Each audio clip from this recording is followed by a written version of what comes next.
People use the word jazz in many different contexts, in many different meanings, and there are many discussions about this. My definition of the word jazz is in a way traditional. However, I accept that people call many other styles of music jazz.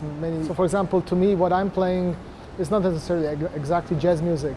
I would say my compositions can be jazz music if they're played by musicians who have who played in a jazz style, who played with jazz articulation, play with jazz rhythm.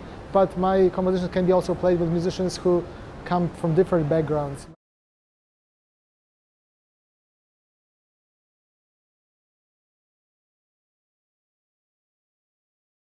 I feel like musicians from different cultures bring something new to the music that corresponds to the culture they grew up with and also the language they speak. I remember when I came for the first time to New York, I met musicians from different countries. A bass player from Italy sounded like he was speaking Italian on his bass.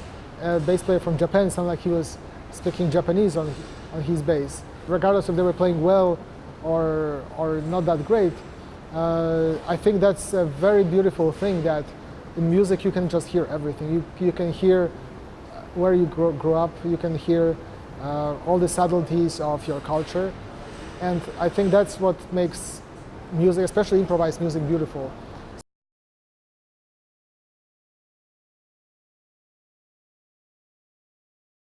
I mean, innovation music is an interesting topic because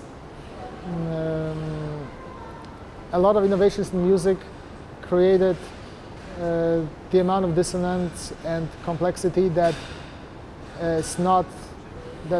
made jazz a very underground genre of music. Jazz used to be pop music pretty much. These days it's a style that is dedicated to a very narrow group from the society. So I would say if we're talking about music and innovation, I would say innovation should not go in the direction of complexity. Obviously, I'm guilty myself.